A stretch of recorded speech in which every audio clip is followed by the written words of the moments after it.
Good evening. This is All Sports with LD coming back at you with another YouTube post for my YouTube channel. Before I get started with tonight's content, please like, subscribe, share, and comment.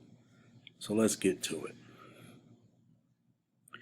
Now, according to this Boxing Online, Spence was asked about fighting Crawford, and this was his response. Me and Terrence Crawford are on different sides of the street. He's just signed with ESPN.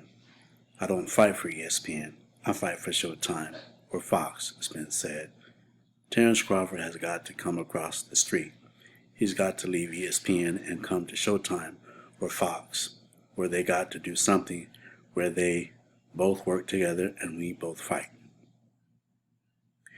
In other words, this is code for saying I don't want to fight Crawford. Spence is ducking Crawford. The bottom line is this. Fights have been made throughout the history of boxing where two opposing boxers were part of different promotional teams. Mayweather and Pacquiao were part of two different promotional teams, and yet that fight did happen. Deontay Wilder and Fury were had two different promotional teams, yet they had 3 fights together.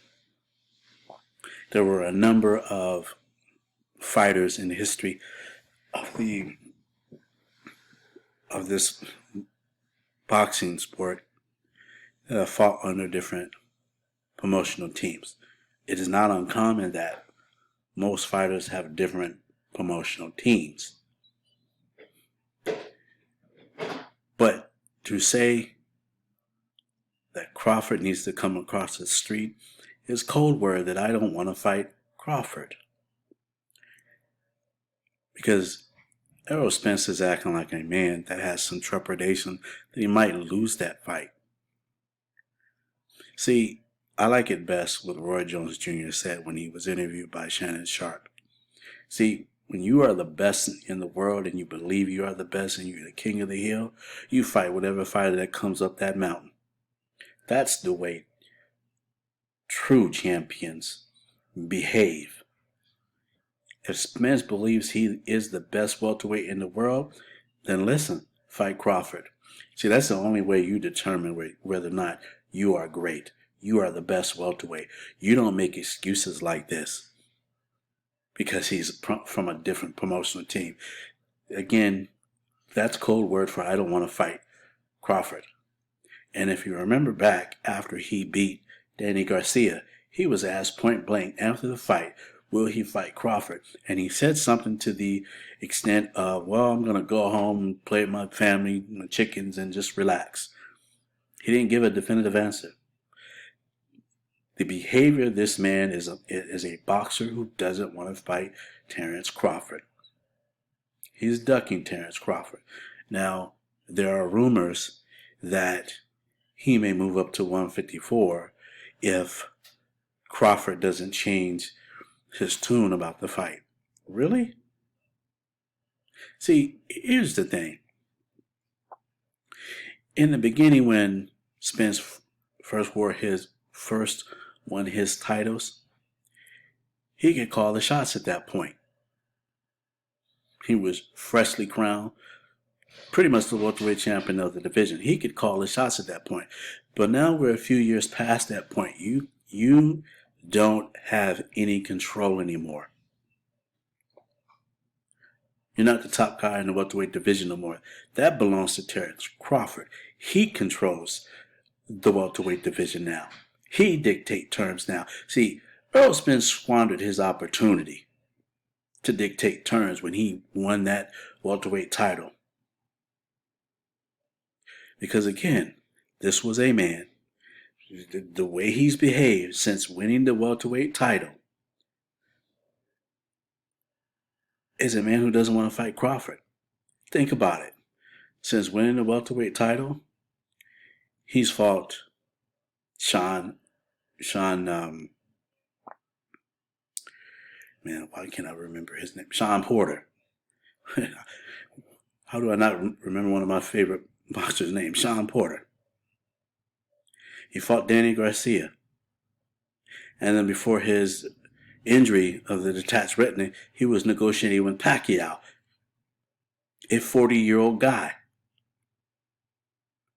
This guy nor his team has never sent any contracts over to Crawford's team to negotiate a fight. Yet he's on Twitter or whatever social media it is, running his mouth about 60, 40, 70, 30 or whatever I give him. You don't call the shots anymore. You messed that one up. As soon as you won the welterweight challenge, you should have fought Crawford. Now you have no credibility now, because now the world is starting to see you have no intention of fighting Crawford. In fact, in this very same article, it's saying that now Spence is favoring fighting Keith Thurman. Really? Keith Thurman hasn't fought in over 2 years, and his last fight he lost to Pacquiao. Really? That's the welterweight you're going to choose to fight? Instead of solidifying that you are the best welterweight champion in the world by fighting Crawford, you're going to fight Thurman? See, again, this is a telltale sign of a man who does not want to fight Crawford because he has trepidation that he's going to lose this fight. This is the only way that you can explain this. And his opponents that he's choosing. And then when it comes to Crawford, he makes the excuse about, oh, we're on two different sides of the street. Well, you can both easily walk to the middle of the street and fight in the middle of the street. That is possible, and it has happened. But this man is terrified. He's terrified of facing Crawford. His behavior has shown he's terrified of fighting Crawford. He doesn't want to fight him. And instead of fighting Crawford, he'll choose a Keith Thurman or threaten to move up to 154. It's clear to me. And I thought this for a long time. He's ducking Crawford, period. At one time I really liked Earl Spence. When I first saw him fight for the first time before he won a champion, I said this guy has good potential. He one day will be champion of the world. I had no idea he would pull stunts like this once he won that welterweight title. I'm actually amazed